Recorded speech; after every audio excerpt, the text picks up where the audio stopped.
What is going on, guys? It's your boy Swole TCG, and we out here again with another fire spicy deck profile. All right, so this one is close to my heart. You know, I was out of Yu-Gi-Oh for about 14 years. Last time I was playing Yu-Gi-Oh, Gladiator Beast, Teledad, and Light Swarm fighting for the top deck. All right, so naturally, I love Edison. That's my love. But when I came back, it was Snake Eyes format. Everything snakes. I actually fell in love with Yu-Gi-Oh all over again because of Snake Eyes. You know, F the haters. I think Snake Eyes is a phenomenal deck. I love it. You know, I thought the game mechanic, the moving from continuous spell to trap is so cool. Just fell in love with it. Then the Fiendsmith came out, fell in love with that. And then the Azamina came out, fell in love with that. I don't care about any other archetypes really like that. Those new archetypes to me just like are just absolutely crazy, and I just fell in love with them. So naturally I have to keep mixing it up. I have so many deck profiles with Azamina that I want to get into with you guys with the pure Azamina build. I'm still making a lot of moves with this pure Azamina build because it's just, there's so many routes you can go, and it's just so creative how you can get with this Azamina stuff. And you can kind of make like a control variant that actually kind of fights back with Ryzel, because Ryzel's kind of that mid-range deck. And Azamina can kind of play that way too. It's just, Malice is a little bit of a kryptonite to it. That's why it was a little messy. That's why when YCS Orlando, I chose the Cash, Fiendsmith, Azamina, so I could play through Malice a little bit. But let's go ahead and get on into this Snake Eyes Azamina deck profile, okay? So this deck profile is actually pretty crazy because it's mainly Azamina, and Snake Eyes is just like a sub-engine. So naturally, to me, Snake Eyes is more just the bait, and it also kind of can extend into Azamina, and especially when Alliance Insight comes out. And I'll get into that when I go through the deck profile with y'all. Let's get it. All right, what's going on, guys? Let's go ahead and get into this deck profile. First up, I'm going to go through the non-engine. All right, so we got the standard call by and cross out. I think these cards are awesome. With Snake Eyes and Azamina, I just feel like these two are kind of necessary. I don't like maxing out cross out, especially in your main deck, just because like I want to get as much access to engine and non-engine that can actually stop my opponent, and you're not always going to guarantee that you're going to go first, you know, but crossout comes up. It's nice. The other two are in the side, and, you know, I mean, it's great. And this is what's going to save you against Malice, because Malice is like just going to, anything with shifter is just, it hurts Azamina really bad. It hurts Snake Eyes bad. We all know that. So naturally we want to have a crossout target for the shifter. So that's in the side, but, next up, the GOAT, and I think probably the best actual response, especially to Malice, Impulse. It just hurts. Then you banish and you just Impulse them and their card just stays away. I think this card's phenomenal. I think it's severely underlooked, and the main reason why I want to play this deck is because it is fire and dark, and you can play Impulse, and then if you guys haven't noticed, Alliance Insight has the new trap, the Psalms of Kings. Phenomenal card, and then it searches this out, which is so crazy. And that's why I think Azamina and Snake Eyes Azamina is just going to be so phenomenal because of these trap-based decks. So it's going to be next up, 3 Imperm, naturally the GOAT, staple in everybody's extra deck. 3 Ash, because you got to have Ash. Ash is just phenomenal. Engravers haven't been hit yet. Bestials are absolutely great. They work so well. And it's actually kind of funny because like you can actually hit some of the Malice's links. I forgot the link too, but you know, it's their extender. You know, once you use it for link material, then it summons itself back out. Well, then you chain the Bestial and then you banish it, and they're like, oops, well, I don't have my extender. It's just, Bestials help out so much in so many matchups, man. It's crazy. So it's still an amazing thing to run this format. Since the format still hasn't changed that much, 3 talents. And this is why I love this deck as well, is because eventually once Alliance Insight comes in, this is going to be mainly a trap heavy deck. I'm going to be cutting any kind of monster hand traps for the most part. And there's going to be 3 of the Psalms of Kings. And I'm actually testing it with the Black Oat Last, 3 of Black Oat Last. But I do have 3 of Black Oat Last inside my pure Azamina build, which I need to go over in the channel, and it will be soon. Next up and last, Droll. Droll is just, it kills. I mean, this stops your turn for a lot of decks. It hurts a lot of rogue. Hertz, Rizel, if they open up Engraver and they start that way, it's just crazy, man. It won me games at YCS Orlando. That's why I have to play it. I think it's great at 3. It hasn't failed me yet, so staying at 3. All right, next up, we're going to go into the Snakes 3 Bonfire. Naturally, this is probably going to change. The only downside is because I am going to be running this for YCS Rhode Island. I'm most likely going to take Azamina Snakes to Rhode Island, because I just think it's going to be crazy with that new trap. And it's just, I mean, I'm pretty sure they'll probably hit Bonfire on this next list if they do it in Vegas. But then obviously right here, we got the one-ofs. So 1 Poplar, 1 Oak, 1 Flamberge, 1 Temple, 1 for 1, 1 Big Diabelle, and 1 Ash. Now, the reason for this lineup right now, it's probably going to change, especially if they do hit Bonfire. So that's something that we gotta have to be aware of and be ready for. 1 for 1, I actually used to hate it during Snake format because I just didn't think it was a good trade, and I really liked using the simple spoils engine, so I kind of abused it. So I'd rather run 2 OSS, but naturally, you know, we don't got that. So we got to do what we got to do. 1 for 1's still a great one to get things going. And sometimes you can end up with a brick. So, you know, it's just a great card to have. And Snakes do have some bricks if you open up Flamebird, you know, just get rid of a monster. So I think it's phenomenal. It's going to change, guys. This is going to change. This lineup for Snakes is going to change after we get that ban list. That's something you got to be prepared for. I'll do an update video too once we get the ban list, because I'll most likely be upping Oak to 2. And also when Alliance Insight comes, then this deck severely changes because we get the trap. We're going to have the new Diabelle Star, and that is the card that is going to make all these decks phenomenal. That's why I'm so hyped up about Azamina. That new Diabelle Star card is crazy. It makes wanted a 1-card combo that's just absolutely phenomenal. And we'll go over that later. All right, next up, the spice of the deck, the Azamina portion. So 1 Queen of the Azamina. This card is so severely underrated. People don't realize how good this card is. It is absolutely phenomenal. It's a 1-of right now. Inside the Pure and Fiendsmith variant, it's 2 to 3 because it's so good, because it works with the Fiendsmith line, because you can actually send this off of Tract and then it'll summon itself out, because Tract is just all in one effect. So you search and then discard. So it's pretty crazy. So this guy is just, he's in a phenomenal extender. Like, it's just, love this card. It helps out so much if you have like a dead hand and you're trying to get that extra push to get to Saint Azamina. Next up, Slumber. Just crazy interruption. Recycles itself. I mean, it's awesome. Naturally, I had that one mistake where you can't use it for Hallowed after you reset it, because it does get removed from play, so it doesn't actually meet the requirements. So it'll still resolve, but it'll resolve without a summon. So you guys got to watch that. So typically what you want to do is send it for Hallowed, and then you'll reset it and just use this as interruption. You know, this is your best interruption.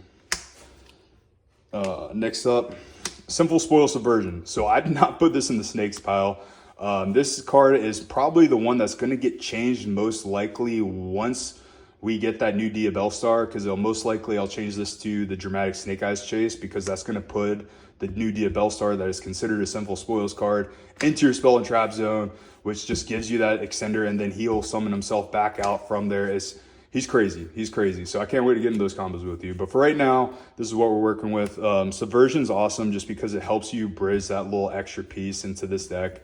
I could have run Chase now to put Witch down in the Spell and Trap zone, then you make Celine, and then bring back Witch, and then go through the Azamina lines like that. But since we're running the trap variant of this, and this is what I'm kind of getting ready for, I don't want to go that route just yet.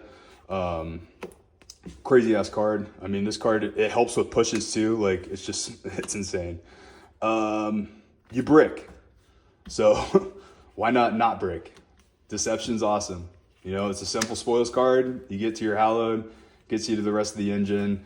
People are going to want to stop it immediately. And then you stop this, well, it's normal summon Ash, you know, and it's a wrap from there. Next up, 2 Hallowed. Still with the 2 Hallowed. I love the 2 Hallowed. In the Pure and the Fiendsmith build, this is 3. This is 100% 3. Hallowed is just phenomenal. I've play tested with Debaters quite a bit. is not as good as we think. There's niche situations where it comes up where you would like to chain the quick play to say the detonator your deception after you use hallowed, or I don't know, something weird, and you obviously need a quick play to get your simple spoils card. You know, you hallow chain one of the chain detonator to pop the one in, you know? So like things like that, yeah, debaters comes up, but it doesn't come up as much as people think. So I don't think it's worth running right now. In the pure build, I am experienced with one, but I'm honestly thinking about trading it off for the trap, because the trap just recycles resources and I feel like it's a lot smoother. It also sets a simple spoils card for you too if you don't use the other effects, so it's actually pretty crazy. Next up, 3 Wanted, obviously best art in the game, and 3 Wish, best monster in the game. Biased opinion naturally, so don't rip me too hard in the comments. I love these 6. These are my favorite 6. I'm so happy that the TCG kept these at 6. We got our 6 starters still. I love them.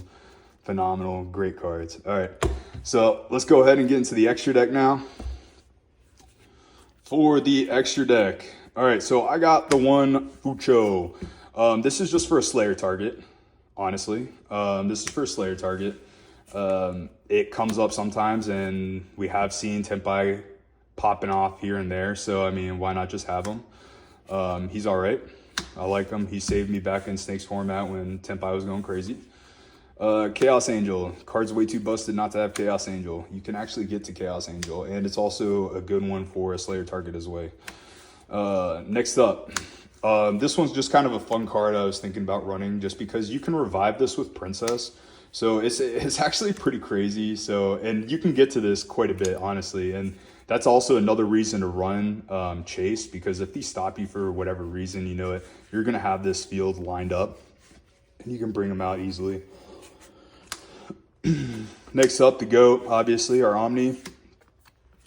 This is more of a pure Azamina build, so we actually do run the Azamina that nobody can pronounce his name. I'm not even going to try because I'm just going to sound stupid. Something like that. But card's actually pretty good.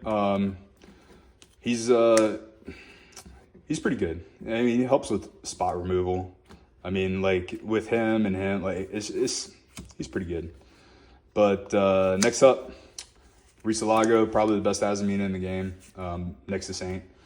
This card is just so phenomenal, and the boards I've been making. So funny thing is you actually have this in Master Duel, and when I play Master Duel, I only use TCG ban list. I do not play with the Maxis and the Appos and all that, just so I can actually get practice before my locals and at regionals and so on and so forth.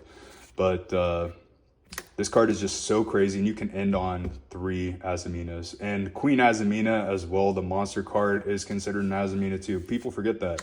So that's an additional 500. So sometimes you can have 4 on board. That's 2,000 loss. And then when we get the new fusion Azamina, that's just crazy, because anything 2,000 and less, their effects are negated. So it's just like, it's just insane. Next up.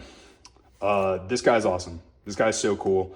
A lot of people don't know a lot of niche interactions with him. So since when a simple spoils card is activated or an Azamina card is activated, he pops 2. All right. And he also revives once per turn an illusion monster. So it's great for extending. So like typically, like you'd bring out the next one, obviously the GOAT Saint. And then Saint would bring out this or your Omni, depending on the situation in the gameplay, wherever you're at right now. But this guy is just absolutely crazy, because you could also leave your trap in the grave. And then say you don't have a simple spoils card on board that could act. Like typically you're going to have your Omni here too. So like typically you'd have an Omni. But if you don't, for whatever reason, you don't have the Omni, and it's just like, say you're ending on these guys, you can leave your trap in the grave instead of having it as a disruption like that. You can activate the trap to set it, and it'll pop 2 on the board on their turn. So that's the pretty crazy thing, because the trap activates in the grave. So you can just chain it to whatever they play on their turn. So they have like the Rizal player, summon X, do X, and then grab whatever, just pop 2. It's crazy. You know, these guys are pretty self-explanatory. I mean, Saint is just So crazy. It's just, I love this card so much. This card's so much fun, man. Just people don't know what to do. And I can't tell you how many times I know Master Duel is not legit, but you know, people aren't playing TCG standards and Master Duel like I am. And I summon this guy. I summon this guy with all their call buys, all their maxis, all they have all these like band cards. I summon this guy as, what are you gonna do? You ain't doing nothing. You're not doing nothing. It's so funny, man, especially because like people are using obviously the band Lacrima and just trying to pop off, but I got Saint on board. You're not doing anything with your Fiendsmith. I'm sorry. So it's like I'll just let all their Fiendsmith stuff resolve because you're not going to get to Desiree. You're not going to get to your negates. It's just Saint says no. You do not target. Next up, the Anima. Anima just gets you out of some nasty situations. If you start off with a Poplar and you just need that extra body and then you need that extra card to send for a Witch, you know, he's a great card. I always keep him in, and he's dark and he's spellcaster, so it kind of just synergizes. SP, obviously the GOAT, you know, the standard typical line that you go through with your snakes. I have this in over Raging Phoenix right now, which is most likely going to change. I actually sold my Raging Phoenix because I'm going to sell it before it just gets reprinted to the ground in this Stampede, so I'm putting this for in right now. I mean, the card's still phenomenal. I mean, you still get game. You don't need to do the Zealantis, like, crazy maneuver. I mean, you can still do it, obviously. So Phoenix, Princess, and Zealantis. So, I mean, you don't really need Phoenix to get an OTK with this deck. It's just, you have so much interruption. It's just insane. And you just control the whole game. That's why I love Azamina, is because you control the whole game. All right, so we'll go ahead and get into the side. So the side right now is still in the making, so I apologize. I'm just fumbling my cards right now. I got the first sleeves on, so they're falling all over the place. All right, so for the side, 3 Blackout. I love this card. I love this card with Witch. I love this card in my pure build. I can't wait to show you guys the pure build. You guys are going to go, wow, that's actually kind of crazy. But, I mean, just sending this card, having it in the grave, or just having it set for an interruption is just so phenomenal, and it's just a great card to put in to go first. The 2 crossouts. So the 2 other crossouts, naturally, you're going first, putting those in. You're going second. The Big Bad Rock. He answers a lot. He answers a lot this format. He's a great card, so always going to put in the Rock. Next up, the only reason he's not maining is because I am doing Impulse. I am trying to play thinking towards the trap build that I'm going to be playing. So that's the only reason he's not in the main right now. The only anti-one I have right now is Droll, but Droll's too crazy not to put in, so naturally you just got to be smart when you're playing your hand traps, you know, activate Droll before you use the Impulse. So, but, and if you don't have it, then you just have a Droll, and Droll's like fodder. I mean, so it all depends on what your first hand is anyway. So if you don't have the Droll, it doesn't really matter. Next up, 1D Prison, the 3 Lancia, and then my 3 Triple Ts, which are not currently in here right now because I had in my Glad Beast because I was running through some more plays, trying to make Glad Tempas even crazier than what they already are. But this is the current Snake Eye Azamina build. I'm actually really excited about this. I'm going to keep tweaking it. We're going to keep updating this, guys. Let me know your thoughts. Let me know if you're thinking about any kind of neat plays, man. This is where I want to get us to get creative, man. So let me know what you think. Let me know what you think are some cool lines, especially with the Azamina, and what you're excited about with new set ALIN. Wow, man, I can't even. So let me know. Let me know what you guys think. All right, guys, I hope you love that deck profile. Let me know what you guys think, man. Let's get creative. I really want to hear you guys' thoughts on this because I want to try to get as much creativity in this deck. There's so much potential in this deck. I can just feel it. So, like, I'd love to hear outside thoughts, what you guys think would be good text in there, good ratios, you know. Let me know what you guys think about it. And if you guys are excited about Alliance Insight coming out and all the crazy Azamina cards that are coming out in there, I think Snake Eyes Azamina is going to be a tier 1.5 threat. I honestly think it's gonna be pretty crazy. It just has it answers a lot. It answers so much. So let me know what you guys think. Hit the like, hit the subscribe. Let's get creative together, man. I want to build a community where we're just getting creative. We get more diverse decks. Like if the UK can win with Fire Kings, 3 structure decks in a 2,500 player tournament, Can we get creative and make some crazy Azamina decks? Come on, guys, please. Help me out, man. Share this with your friends. Let's get a community going, man. Let's grow a community that's going to get creative out here, man. I'm tired of seeing all these Rizal Fiendsmith. The top 64 should be diverse. Let's get a diverse meta. Let's grow this community, get creative with all these combos, because there's so many unique lines that you can do. And Azamina has a lot of crazy lines and a lot of crazy combo points. So let me know what y'all think.